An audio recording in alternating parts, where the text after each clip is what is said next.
this evening with you.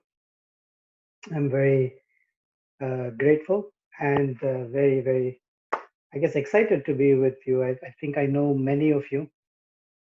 Some of you I recognize by face, uh, or some of you I recognize by name. But all in all, I think I know many or most of you. Thank you for inviting me, Yash and Aditi. So what I'm going to do is share my screen. I'm going to walk you through some slides just because visually I think it's nice to see something additional. What I'm going to do today is speak for maybe a half hour, but I really want to have some discussion.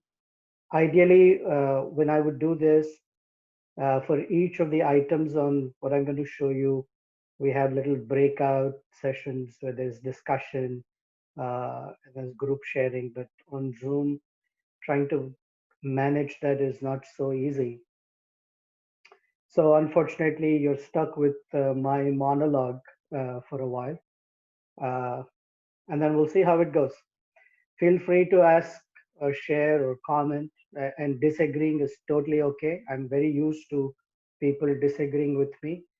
I have lived with somebody for 30 years who disagrees with me every day, so I'm used to it. So don't worry about it. And the topic is that it's a survival guide. Unfortunately, I don't think that I have all the answers, so it's not the survival guide. This is just one way of looking at things. I'm sure there are other ways, but I think this way is helpful, meaningful, and most of all, that attracts me to it is it's very practical in one sense, as you'll see. I'd like you to take some notes, either on your phone or paper and pencil, however you like. Make notes because I'm just going to walk you through a list. Because it's a survival guide, obviously it should have a checklist or a list that we can pull up whenever we find ourselves in difficult situations, and we'll take it from there.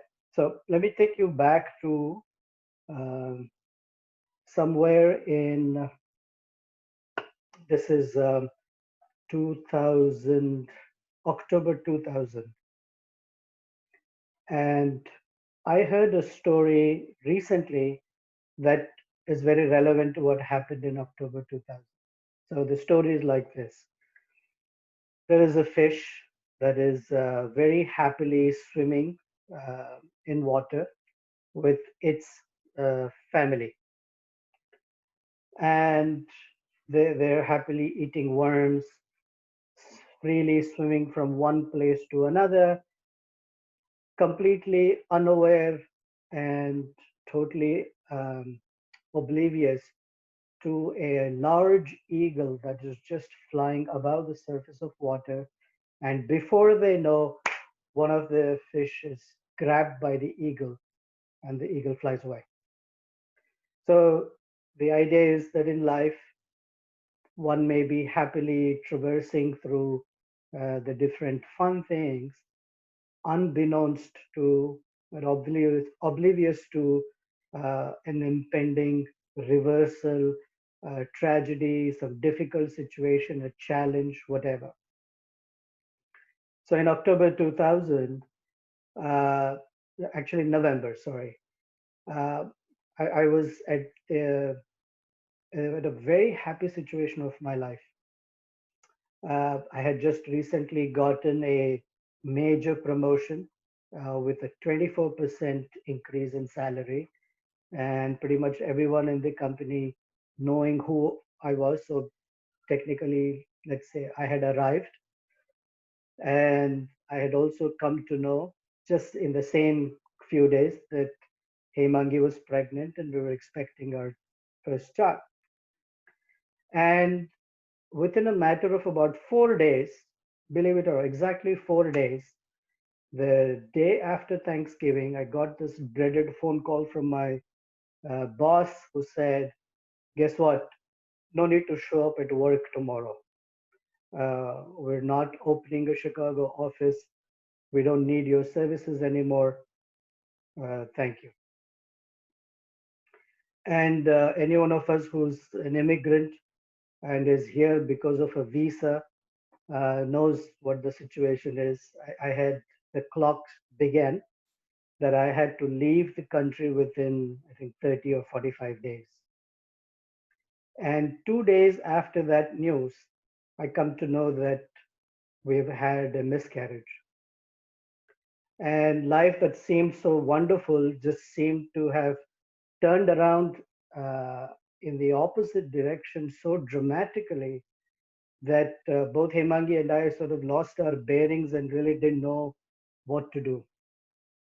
Somewhere something told us there's something bigger to life than this. Uh, Maybe you should find it, find some answers, and sort of that led us to taking on our journey in Krishna consciousness. Uh, Seriously, I guess that's how it started in one sense. So difficulties or reversals can happen any moment, anytime. Unfortunately, we didn't have a survival guide to sort of parse through and know, oh, okay, here's something that's going to help me. A lot of it that our journey was is sort of trial and error. There's a joke about trial and error. A friend said, "Hey, I lived my life on the basis of trial and error. All my errors ended up in trials." We don't want to live like that, obviously. So here's what uh, I think might be helpful. So I'm going to give you a list of do's and don'ts that one can follow when there is a difficulty, when there is a major challenge, a reversal, a tragedy, or whatever you consider something that is big enough and is difficult to handle. So here's the list. So let's start with the first one. So this is Calvin and Hobbes. So Calvin's mother says, Calvin, will you gather the trash, please? Calvin's like, gather the trash? What am I, your personal slave? Why can't you do it? So the mother says, fine, I will.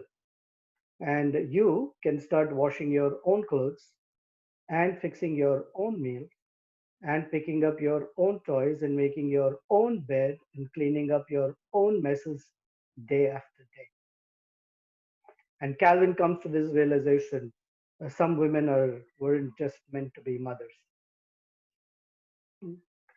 Uh, Life was put into perspective for him. So the first item on the list is make sure you have the right perspective.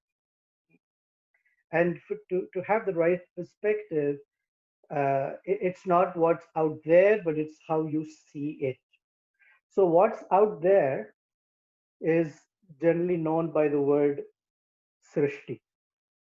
Srishti means creation, or particularly the set of arrangements or the maneuvering of material energy in front of us. That is Srishti. And how we see it is called Drishti. Now, generally, when there is a difficulty, we assume that there is something wrong in the Srishti. And we go about fixing things out there. But we understand, thanks to being followers of Prabhupada, we understand that the fixing is not there, but the fixing is here. It's in the drishti, not in the srishti. So it's important to have perspective, the right perspective, not just any perspective. So here Calvin had the idea that life was very different or how it is supposed to be different for him, but the real perspective is something else. So the idea of the srishti is the do. The item in the do list is let's understand that the world is moving under a higher order, and every living being, however advanced or not advanced, has his or her own share of distresses, and moments of uh, respite between those moments of moments of difficulties. There is a little breathing space once in a while. But difficulty and challenges are there for everybody. There's nobody who's uh, an exception to this. Nobody. So, what one should not do is to think that my way of seeing the world is the only way or the right way.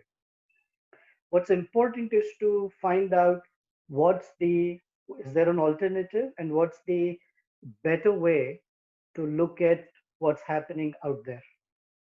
So that's the first on the list of do's and don'ts.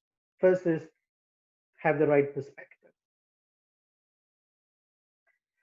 The second one then is this is a picture to convey the wheel of time. So it's not really a wheel, it's a spiral. But the idea is uh, every living being who's in this material world gets crushed, if you will, by the wheel of time without exception. So during this time, then one should, with the perspective, as in the previous slide, have a disposition to life that is uh, accepting of what's happening. Okay? Now, accepting, generally people very quickly jump to the conclusion that accepting is a passive, do nothing, just sort of take it lying down approach. No. Here's an example of what acceptance versus the other looks like. So, one of the things to not do is to try to avert or ignore whatever situation we are put in. Ignoring is a common way of dealing with difficulties. So, ignoring is one becomes negligent. And the way one becomes negligent is rather than deal with the difficulty of the situation, one gets to absorb or escape dealing with it. And there are many ways in which people escape it. They do mind numbing things, uh, listed from alcohol to drugs to endless hours of Facebook or whatever ways in which one can numb themselves from what is happening. And I've done that too. I've had my share of mind numbing stuff as well, even while practicing Krishna consciousness, because at some point the full maturity of how to deal with things wasn't fully manifest. And going back to the story, of course, things got, I guess, better because it moved, time moves things from one situation to another. But for the past 7.5 years, uh, some of you may be aware, for the past 7.5 years, I've been going through perhaps one of the worst phases of my life. Anything that I did was wrong. Anything that, whatever investments I made did not work out. Uh, Many relationships got challenged. Whatever services I did, they were challenged like there was no tomorrow. Even during that time, there were some periods where I really tried to escape from all of it. Today, or within the last few months, the insight is much better. So this cannot come at a better moment than today. So when one tries to avert it or neglect it, the disposition one has is life sucks. Life is such a horrendous beast. Now that doesn't put us in the right frame to deal with what's happening. Versus acceptance is to say life is tough. Right now, life is tough. That doesn't take away the situation. That doesn't take away our disposition to it. It just is an acknowledgement that what, life is tough right now. So the idea of this wheel of time is everybody gets their share and there's no escape from it. Everybody has to face it. Now, how one faces separates, as they say in English, men from the boys. So this is not just for men, but that's just a phrase. It separates men from the boys, mean it helps us either become mature or remain immature. Okay, so that's sort of the wheel of time. So the list in the do column is just accept, acknowledge that that is how things are. And in the don't list, don't try to ignore it or avert it, somehow feel that you're going to change the circumstances. They don't change. There is nobody who can overcome the influence of time. Then a third one is to understand why one is going through the situation. When some things are when someone is put in a very challenging circumstance, most people want to know why. Why is this happening? And in general, one has to awaken to the understanding that that's a wrong question. There is nobody in this world who can answer certain why. Why is this happening? Because our frame of perspective is from the time I've been born to the time I die. But there is existence far beyond these two limits. And so when we ask why, we cannot reach so far back into time before we were in this body to understand. But there is a why in a higher order sense, just that asking the question, trying to find an answer is a futile exercise. But the answer is this. And the picture shows the ripening of a fruit from a very raw condition to a very ripened condition. That means some action that I may have done somewhere in the past that I don't even have awareness to, the fruit of it has slowly ripened that today I'm having to experience the situation. So in our parlance, we call that karma. And one has to just understand that there is some karma coming my way. Now, this is on the do list. Remember, it's the perspective, the disposition, and now a little understanding, okay, beyond the acceptance. Okay, something is coming my way because I may have had done something. I don't know for sure, but I may have had done something. As soon as I have that perspective, the first thing I do is I don't blame the circumstance or others. In universities where I talk often, we start this with to err is human, and the rest of it is usually we say uh, to uh, forgive is divine. But I've created this, which I think is more apt, is to err is human, and to blame someone else is even more human. That's our first response, to blame someone or something. But I'm the one who may have had done something for which that fruit has now ripened for me. Now, on the don't column, we don't use this for others. We only use this for ourselves. We don't say when someone else is in difficulty, oh, that must be their karma, which may have some reality to it, but comes across and puts us in a very dis, hard-hearted disposition. So when it comes to ourselves, this is how we understand it. When it comes to someone else, we try to extend warmth, compassion, comfort, etc. It is that person's own prerogative to consider the ripening of the fruit of their karma, but that's not for us to tell someone and point at someone, oh, it's your karma. Unfortunately, our movement has suffered a lot where people have been very easily cast away. Their difficulties have been cast away as that's your karma. Here's a true story. One of our devotees in our congregation very sincerely was frying some papadam or pakoras some years ago.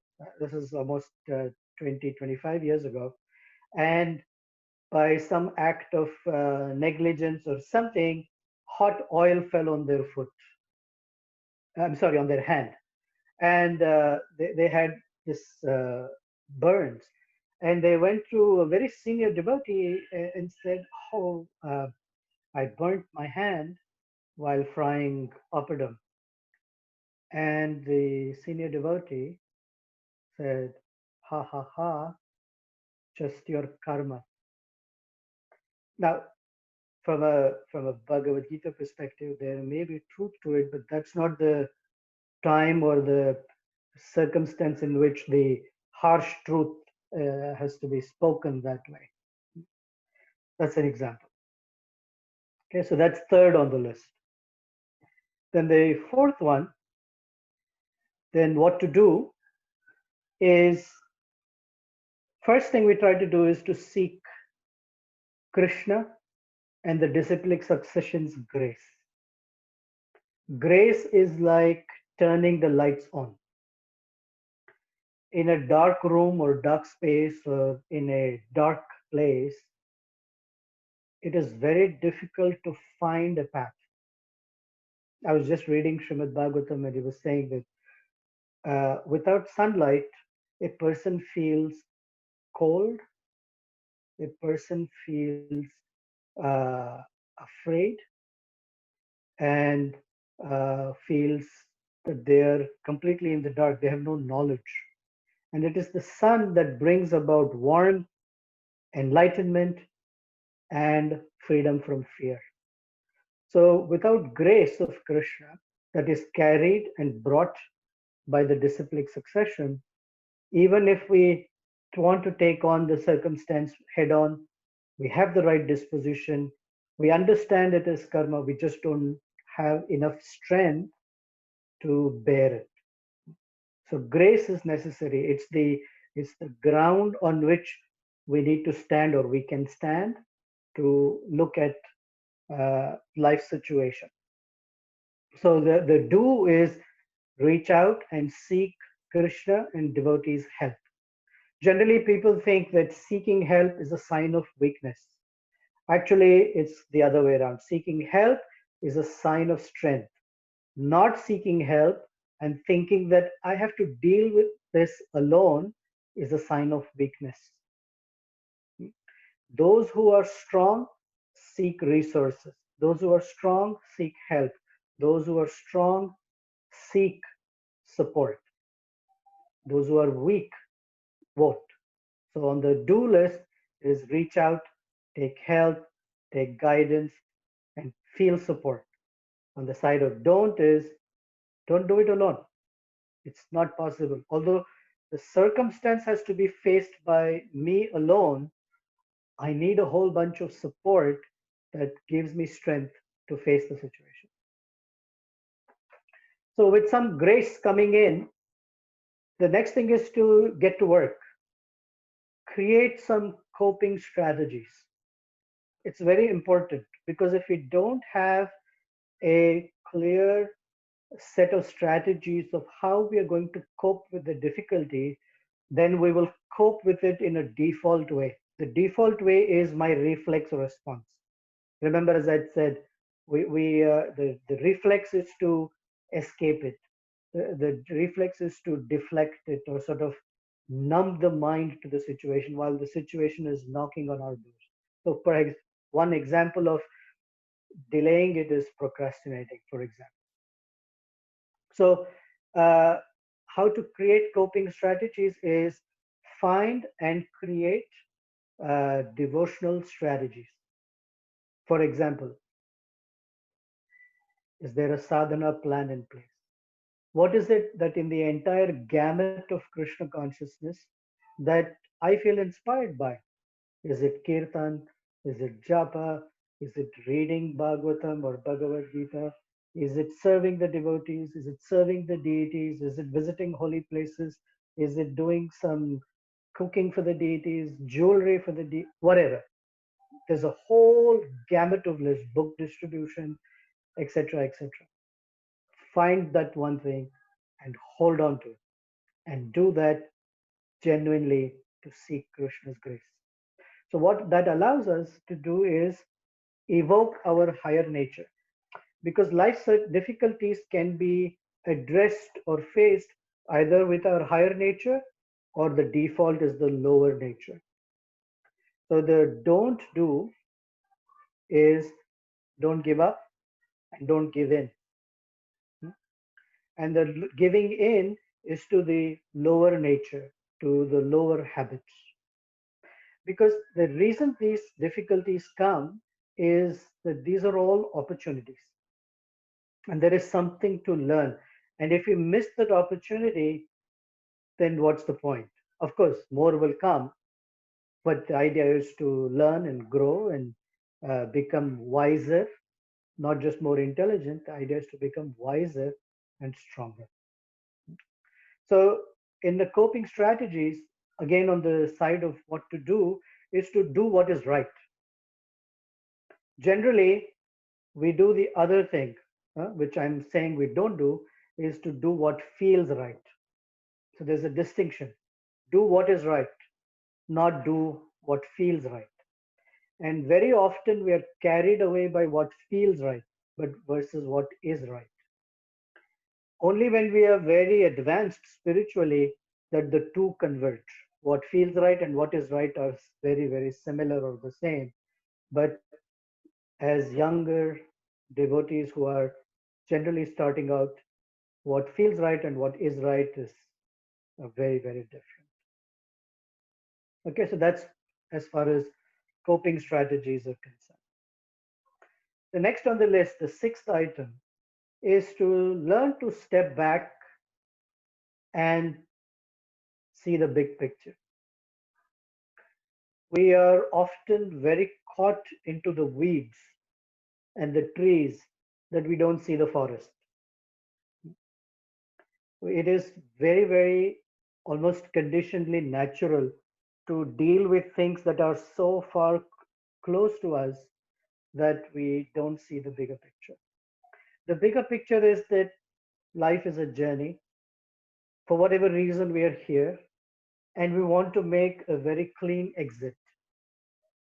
And the clean exit is we don't want to be put back in these situations again and again as we have already been put in so many lifetimes. Okay.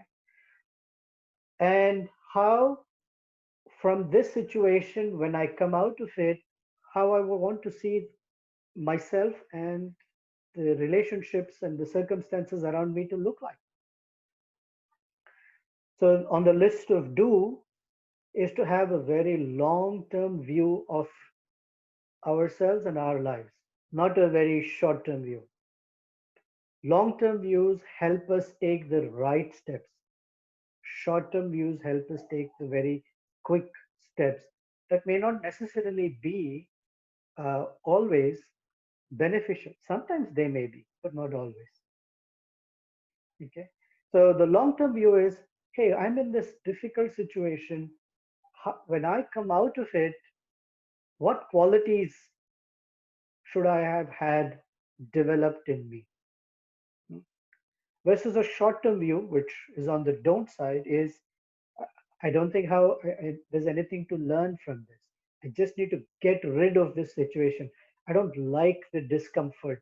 I don't like the inconvenience. I just want to get rid of it. Yes, we want to get rid of the inconvenience. We want to get rid of the difficulty.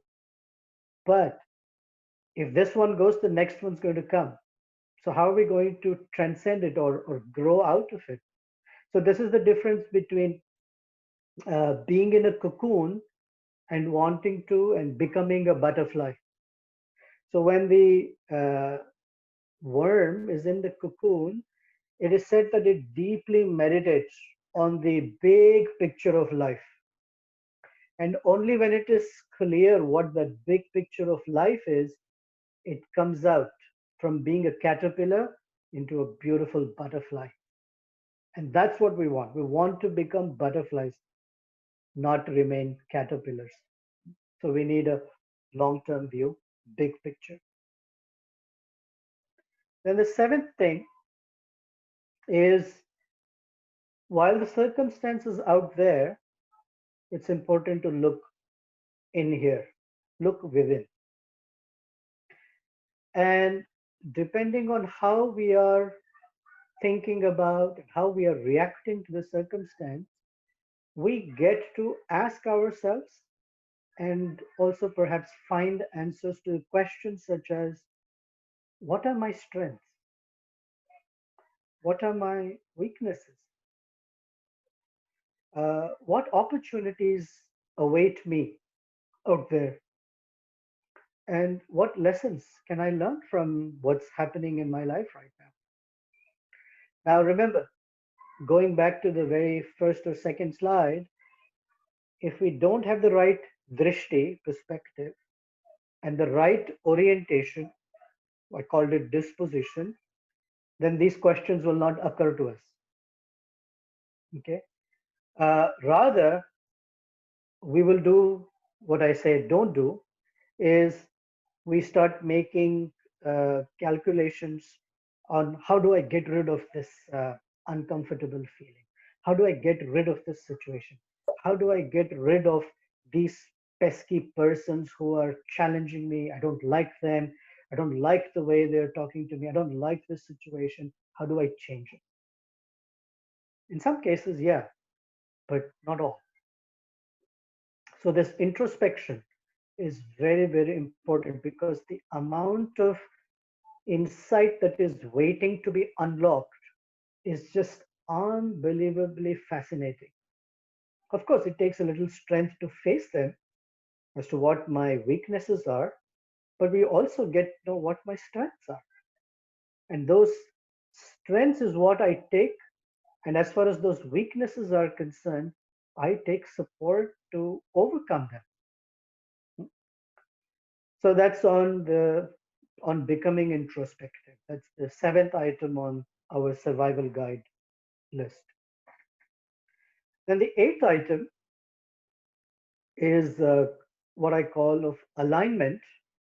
Alignment among how I think, what I say, and what I do or how I do.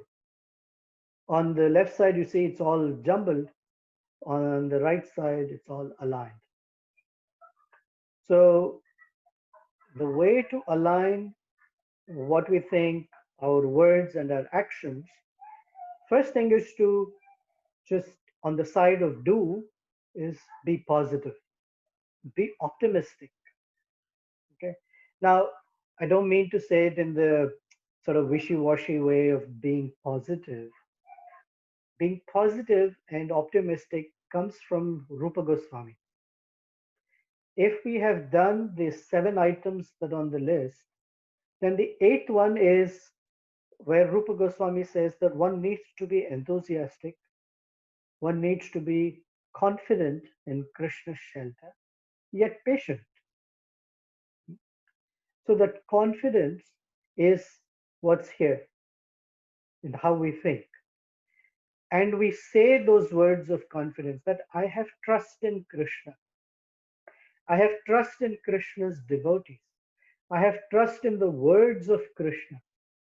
That this difficult situation that I'm in, some way or the other, is going to uh, be an opportunity for me to change it from a challenge to something that I can benefit from.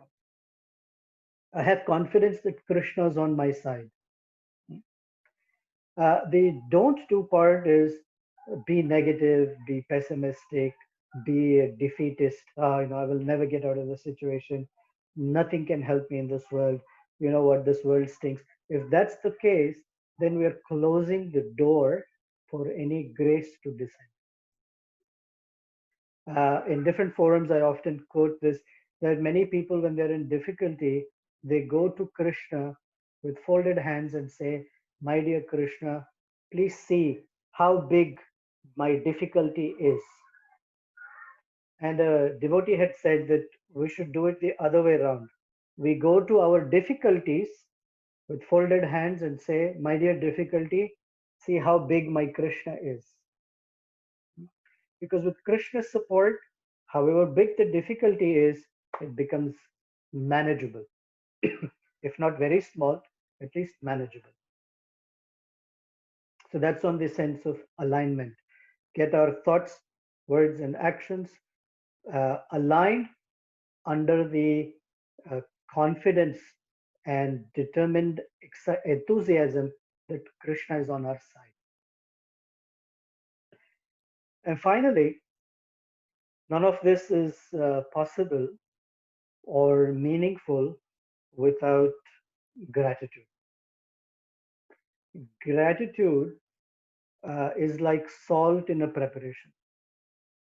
You may have the best of ingredients, organic, whatever is your dietary preference. You have all the best ingredients put together in the best of cooking vessels, on the best of cooking medium,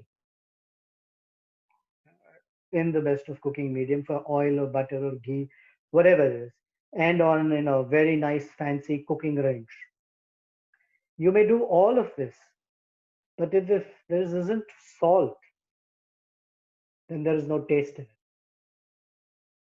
So gratitude is the one that gives taste to all the other items. So on the list of do's, I'm suggesting and recommending, and I've learned that in all of this, one should try and express gratitude to Krishna, as difficult as it is. I mean, to say, my dear Krishna, thank you for putting me in this situation is not easy. I accept, I acknowledge it. And I'm a living example that how difficult it is to say, my dear Krishna, thank you for putting me in this situation. The day I learned to say, Krishna, thank you for putting me in this situation, my whole world opened up in a different way. And one way is to actually take a book or on your computer every day, write something. Write something about how or why we are grateful to Krishna, to Krishna's devotees, to Krishna's arrangements. And not just write it, share it with someone that you feel comfortable with, someone you're close to. And it's important to acknowledge how Krishna's grace or mercy is so readily available, and also include how you or how I'm benefiting from it. Not just it's not enough to say thank you, but to say how it's benefiting me. On the don't side is miss this whole opportunity. Miss this whole opportunity of finding out that actually in my life Krishna is present. Uh, I like to call it forensics in bhakti. And forensic science is when uh, there is an event, a crime or some situation, then the detectives come and they look for fingerprints. So a devotee is also a forensic scientist in the sense that in whatever situation they're in, they look for Krishna's fingerprints to see that Krishna's hand is in this situation. And one who sees Krishna's hand, then there is nothing to fear. So what gratitude does, it makes the heart soft. And the softness helps us that next time we find someone else in some difficulty, we have some empathy towards, oh, I have some idea of how much pain that must be for somebody who's in a difficulty or a challenging circumstance. If we miss the opportunity, then the heart becomes hardened. It becomes encrusted with dryness. It's very simple. It's like earth. If you pour water, the mud or dirt becomes soft and moistened. You neglect it, you don't do anything, it becomes hardened. And when it becomes hardened, then the bitterness of our circumstances, we tend to share with others that yes, this world, these people around us are no good. Life is a bitter experience. There is actually no joy in anything. There is no hope for anything. That is how we will also begin to see the world and help others see the world that way. So these are the list of 9 things that I wanted to share with you. I wanted to see if you have any comments, any thoughts you want to share, you have any experience you want to share, anything. I'm open now.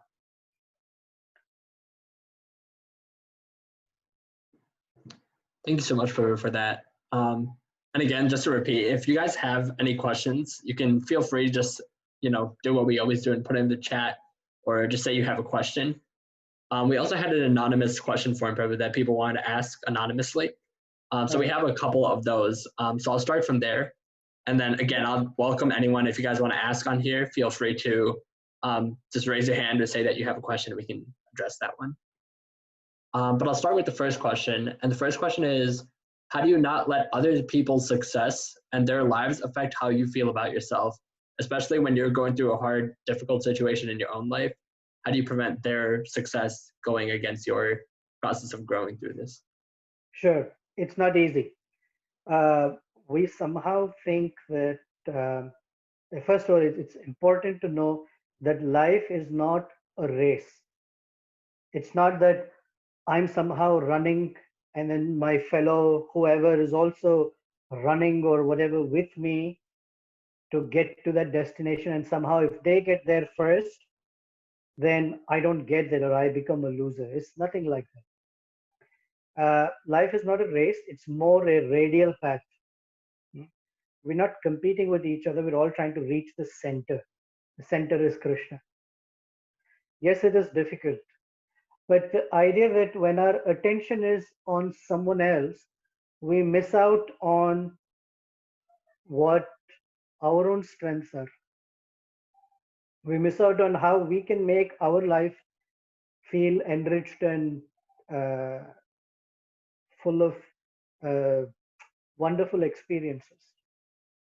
Uh, it will be there to a large degree or to some degree because we are in a material world, and the material world forces us, if you want more technical uh, analysis, it's the mode of passion that makes a person or drives a person to look in comparison to another. So one of the characteristics of mode of passion is competitiveness. So when one finds oneself disturbed by or bothered by someone else's, let's say, progress or advancement or happy situation, it's a signal. Like on our phone, when something's not working, we get a signal. When the battery is low or Wi-Fi is not working, we get a signal, and the signal tells us to take an action. So when such things we can detect, whoever is asking this question, I congratulate you that at least you're able to detect. Many of us can't even detect it. So if you're detecting it, great. The signal is move to mode of goodness.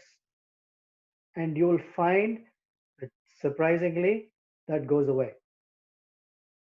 But as long as one just sits there and says, well, I just want it to go away, it's not going to go. Life is always asking us or uh, bringing us what we call a call to action. There's a constant call to action, and we're used to call to action. Anyone else has bought something online or done anything online, we know websites are all about call to action. They want you to click this button, call, buy. They're constantly prodding us. Similarly, life is giving us a signal. It's a call to action. And the call to action is move to the mode of goodness. In mode of goodness, one has enlightenment or knowledge and happiness. Krishna says in Bhagavad Gita, the mode of goodness is characterized by knowledge and happiness. The mode of passion is characterized by intensity and suffering. So thank you for saying it, but that's the call to action. Thank you so much, Prabhu. The next question is, how do you feel more compassionate in a genuine way without getting more emotionally involved or thinking coldly? And I think this is particularly referring to like other people when you're dealing with their struggles. How do you actually connect in that way? First, let's talk about how compassion arises in someone.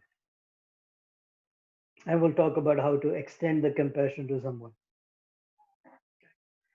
Compassion arises when one himself or herself is a product of compassion.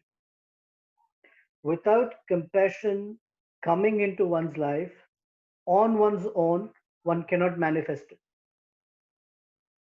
Uh, the example given is of fire.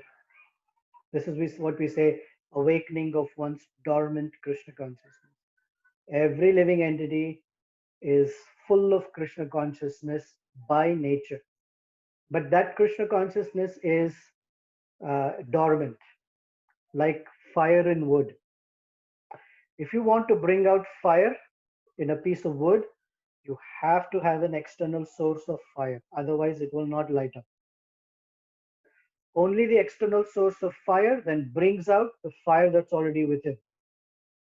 So compassion is awakened when one feels and receives compassion from someone else. So that's the first one. Second, we're taught in counseling. The first lesson in counseling is when you feel some empathy towards someone else, many times wrongly, a person takes on the other person's problems and tries to solve them for them. And that is the sign or indication that one will get sucked into someone else's problems. You suddenly are owning someone else's problem. So what happens is you take on their burden and the other person sits there waiting for magic to happen. And that's the first no in counseling. The recommended way is empathy means to show others how they are strong enough to open their own doors of opportunity and that they own the problem, not you. Because if you start helping 10 people and all their problems are on your shoulders and they're doing nothing, then they are disempowered. Because if suppose, let's say I do this and tomorrow a bus hits me and I'm gone, then those 10 people are completely lost. They don't know what to do. So a person extending empathy or compassion always teaches others or empowers others to become resourceful for themselves. You remember the saying, you give a fish to someone and you feed them for one day. The better way is to teach them how to fish. So real empathy is to teach someone how to fish. Proverbially speaking, not literally.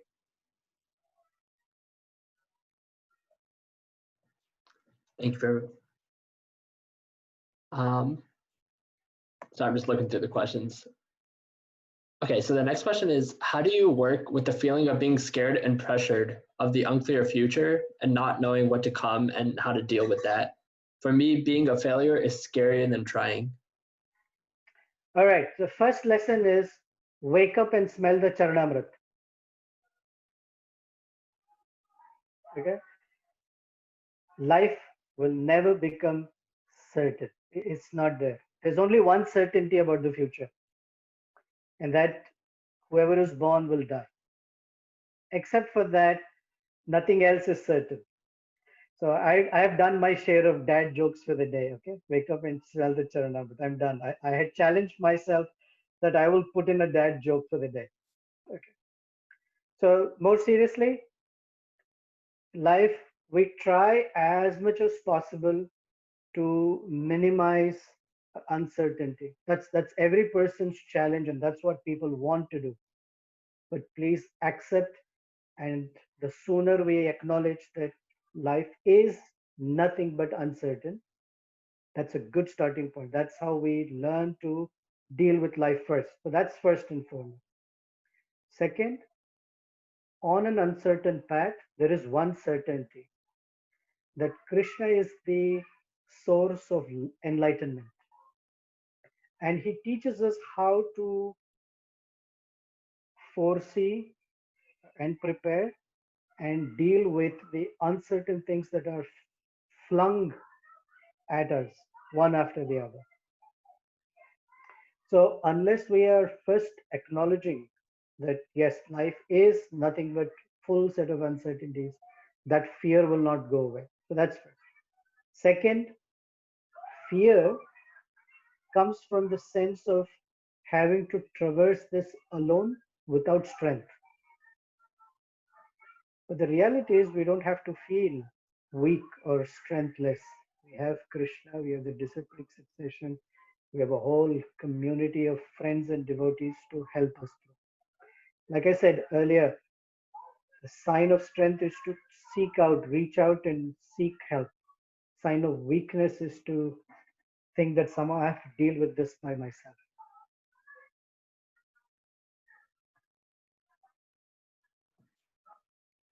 Thank you, Guru. The next question is it okay to feel is it okay to feel distrustful of Krishna when he puts you in a lot of pain? Follow up on that same question is, how do you get over that feeling and begin to process of trusting him? It's in our benefit to trust or not. Okay. If we distrust Krishna and we tell him, "You're such a horrible fellow. I don't know why you're putting me through all this," it doesn't impact Krishna in any way. I mean, it has no implication, nothing. It is in our benefit that when we say, you remember the slide on alignment, that when we understand that who Krishna is. So very often in my 20 some years of, I guess, helping devotees at different levels, what I find is, myself included, I'm not fully clear of who Krishna is as a person. I have a vague idea, or a little more than, a little better than vague idea, but not a proper idea. And that little better than vague idea is that Krishna is there, and he helps certain people or not. But that's not the Krishna that we're supposed to know. The Krishna that we're supposed to understand and know and become familiar with is, he is very eager to help. And if one doesn't need his help, he's okay to just sort of stand by the sideline. So the call to action is more on our side, not his side. When Gajendra called Krishna after 1,000 years of fighting on his own and figured out that I can't do this on my own, it is said that Krishna ran so fast that he forgot to pick on his upper cloth. He forgot to tell Garuda where they were going. He just said to Garuda, "Come along." And Garuda didn't know where he is going, how fast he was going to simply help Gajendra. Okay, I hope that answers it. Since it's not a dialogue, I'm just sort of responding and then assuming it has met the person's question. If not, please let me know that I'm off the mark. And that will not be the first time. So it's okay. I'm used to it.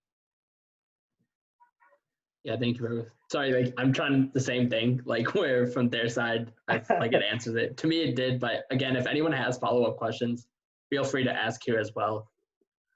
But I'll continue with the questions for now. The next question is, accepting your struggles feels like I'm giving up, and how can you change your view on this? Go back to my list that I created. That the way we accept is important. So, like we say, we sometimes accept life sucks. Okay, this is just horrendous. This is so bad. That is not accepting. Okay, that is the expression of discomfort that life has brought. So, I'm requesting this person to change, if they can, their vocabulary from that to life is tough. And life is tough is a signal to do something about it. One thinks that one is helpless, but that's not true. Someone feels, if I tell someone I'm in this difficulty or I made this mistake or something, what will people think of me? And that is just one of Maya's way of keeping us at bay. Hmm? People are more than happy to help. So just change the vocabulary. Like I said in the first slide, that srishti and drishti, it's important to modify our drishti a little bit. That's all it takes. Think of it as a camera lens. We may have a good camera and a good lens, but the picture looks out of focus. And if you slightly move the lens, then whatever you're seeing seems crystal clear and sharp. All it takes is a little change of focus, a little adjustment of focus.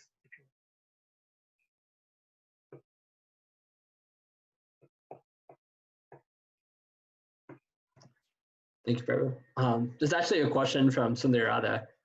Her question Oh, is, so yeah, I think she's busy at her house. She's saying there's other people around, so she can't ask it herself. But she asked me to ask you, how do you accept the uncertainty while avoiding laziness or apathy about life and Krishna consciousness?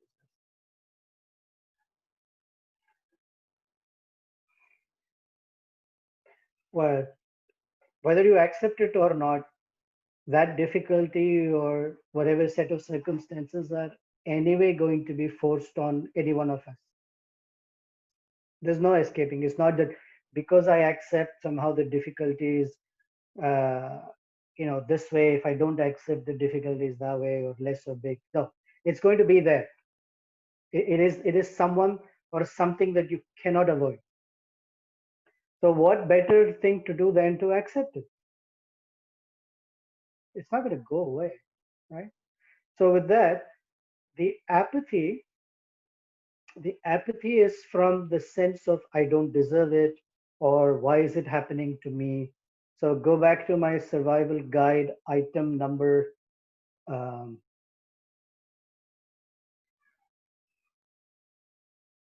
item number 3. It's the ripening of the fruit. Something somewhere I may have done, I'm not aware, and it's not even for sure, but there is a possibility. Let me just consider the possibility that maybe something I said or did that is coming back to me in some form. Whether it's true or not, just that consideration opens the door to look at it differently. That's all I'm saying. Just in the set of considerations, there is also possible consideration. If we don't consider it, then we are stuck with lack of insight, and lack of insight very often ends in apathy. But if I have some insight, then I don't have apathy as much.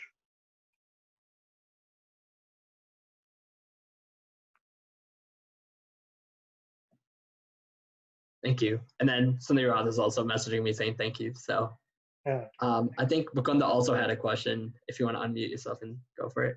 Oh, I can see him. Hare Krishna, Prabhu. Hare Krishna. Hare Krishna. First of all, thank you for the suggestion to smell the Charnamrit. I've only ever tasted it, but I'll try smelling it next time. Charanamrit is full of fragrant spices. There are 2 different types of Charanamrit. So when I was saying wake up and smell I was about to say coffee, and I looked at my cup here, like I'll say Charanamrit. Nice. There's cardamom, cloves, and all, very fragrant. Nice. I just had a question. If you could share, you know, oftentimes as devotees, we hear in hard times we should take shelter of hearing, chanting, you know, different core Krishna conscious practices. Yes. And sometimes we try to do that, and we do not experience. Sometimes we may experience like some relief, and sometimes we may not. But I was wondering if you could share like a personal, if you have like a personal story of a time that you faced some hardship and you took shelter of like hearing or chanting, something like that, and it gave you relief. I have many stories of how it didn't work for me. But my realization out of it is I'm not applying it properly.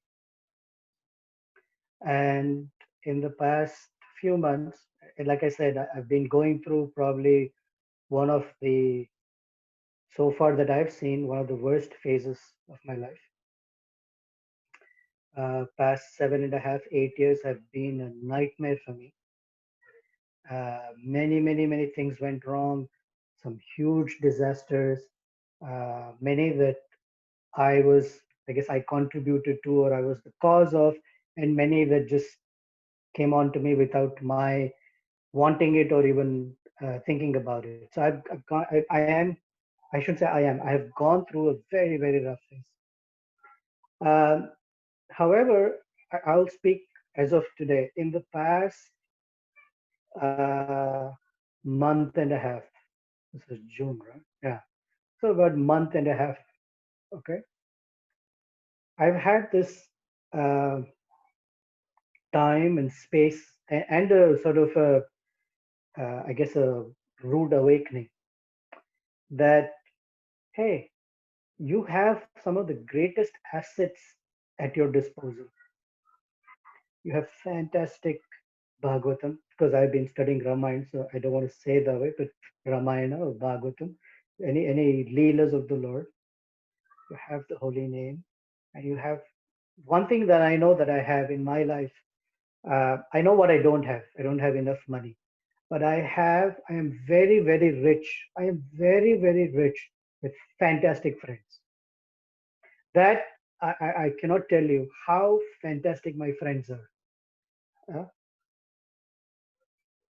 that in all circumstances of life, somehow or the other, a little joke from them, a little pat on the shoulder, a word of support, something is such an energy booster that inspires me to take on my sadhana more seriously. And there's a stark difference when I do things just because I have to do, I get some benefit. You know, I've been chanting for 20 years. I get some benefit. But in that, there are these ups and downs. So when I chant genuinely or try to chant with whatever, mostly my feelings when I'm chanting is, Krishna, what a horrible experience. I have absolutely no taste, no interest, but I know that this is what is life, is a different experience from something. I was just telling Hemangi yesterday that is only when I pay attention that I realize how inattentive I have been. Until then, I have no idea. But I can't expect miracles that suddenly things will change overnight. In some cases, they do, and there have been many stories. But in some cases, it's not the circumstance that has to change. It's my view of life and the circumstance that has to change. So the first slide was about Srishti and Drishti. For a very long time, I wanted that set of circumstances to change, and it didn't change. My study of Ramayana for me in my life has sort of brought a very big change. Not that I'm a better person necessarily, that others have to say, but it has helped me look at certain things differently. So my drishti, I would say, has modified a little bit. And that is enough for me to feel like a whole new gust of fresh air of hey, okay, I can't change those things. But what is in my hands is how I respond to it. I don't have any ability to change stuff out there at all. I can try from morning till night, it's not going to change. I don't know. Does that address what you were looking for, Mukunda? Yeah, that's very nice, and it's always nice to hear how you're you feel refreshed studying Ramayana, and Oh, anytime. yeah, thank you.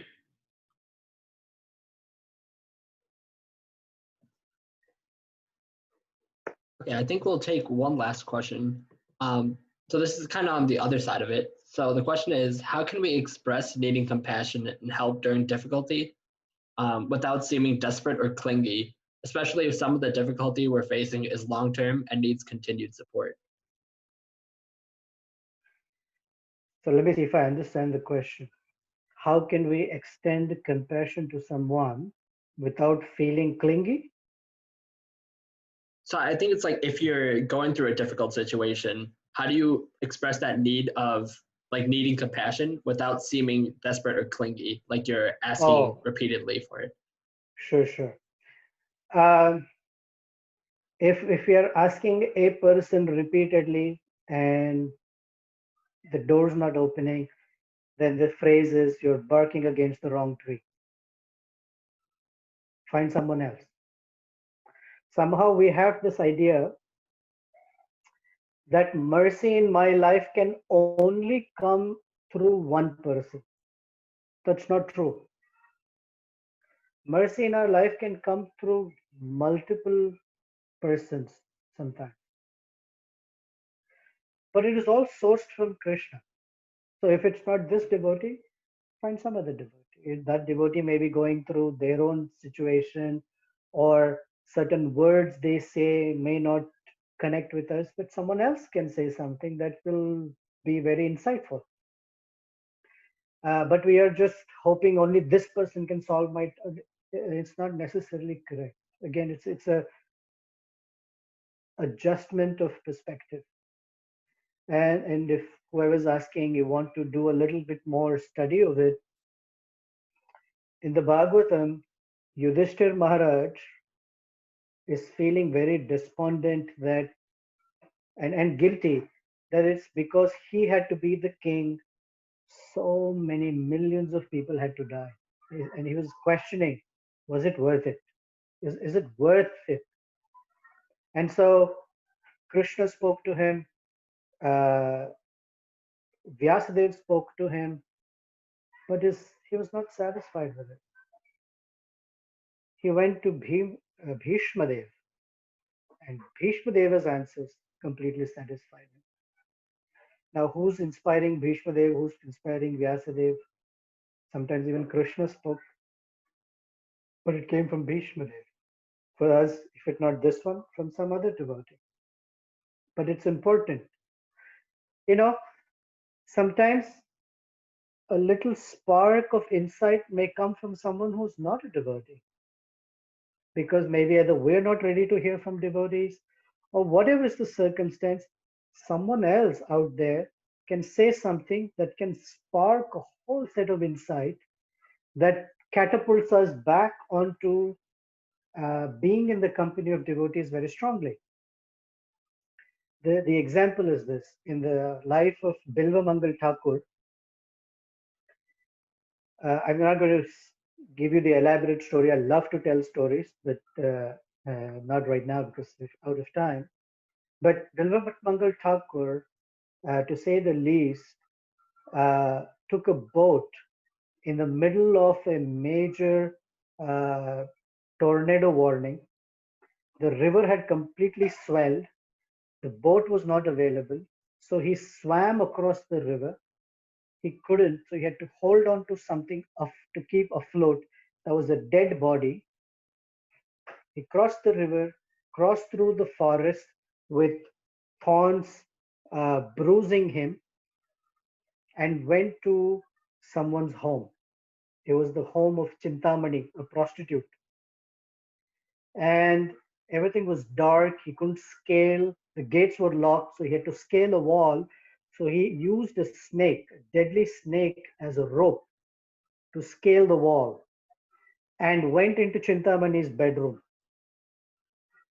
And Chintamani told him, "How did you get here? If you had the same enthusiasm that you have to come see me, to see Krishna or serve Krishna, can you imagine where you would have been?" And that was enough for Bilva Mangal Thakur to leave Chintamani right there and embark on a fascinating journey of adventure with Krishna. So find somebody who can hear you and who understands you, and don't stop till you find such a person. Don't give up. That was my message. Don't give up. Thanks so much, Robert. That was a great answer. I think we'll wrap up here. We have a couple of announcements that we had to make, and then Okay, go ahead. So I want to say thank you.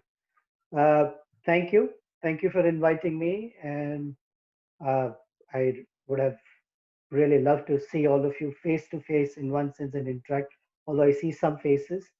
But thank you. I hope this survival guide helps you. If you like, I have a simple one-page document here that just lists the do's and don'ts in a language that I understand. Is a very quick, what I call cliff notes. I'll share it. If it helps you in any way, I'll consider myself fortunate. If it doesn't help you, pass it on to someone else who you think it might help. But thank you and have a wonderful evening. Hare Krishna. Hare Krishna Prabhu. Thank you so much. Aditi, if you have the slides for the announcements, that'd be great. Yeah, so actually on the chapters, if you go to sangainitive.org/recordings, there is also a little subsection that will have summaries of these like recordings we've started doing. So Buddha Bhavana Prabhu's summary is up, and we've been taking notes of Nityananda Pran Prabhu's talk, and he's also going to share that document with us. So then we'll be able to add that to the summary slide as well. We have a summer retreat coming up. It will be July 17th, 18th, and 19th, and registration closes super soon. So go to sangainitive.org to register. We also have our final chapters webinar coming up. Will be a girls and boys Sangha next Tuesday. Hemangi Mataji and Radhapati Devidasi will be facilitating for the girls, and RT Swami and some of the older TSI alum will be there for the guys. Sort of like the same way that the old, the in-person TSI boys and girls Sanghas have been happening. There just won't be that switch. And if you want to hear some past recordings, this weekend we had a talk with Buddha Bhavana Prabhu to talk about Black Lives Matter. And he kind of touched the surface of what Nityananda Pran Prabhu spoke about today, and kind of spoke more about how we should deal with those internal difficulties as well. So if you want to hear those recordings or read those notes or anything like that, that's all on our website, and you can follow us on social media as well for any other updates. And I think that's all from me. Thank you so much, Prabhu. It was really nice to see you. Nice to see you too, Aditi. All right. Thank you so much, everyone, for coming. And Sachi. Should I say it? Huh? Should I say it here or what? Sure. Sure. Happy birthday, Sachi. Happy birthday. Thank you. Okay.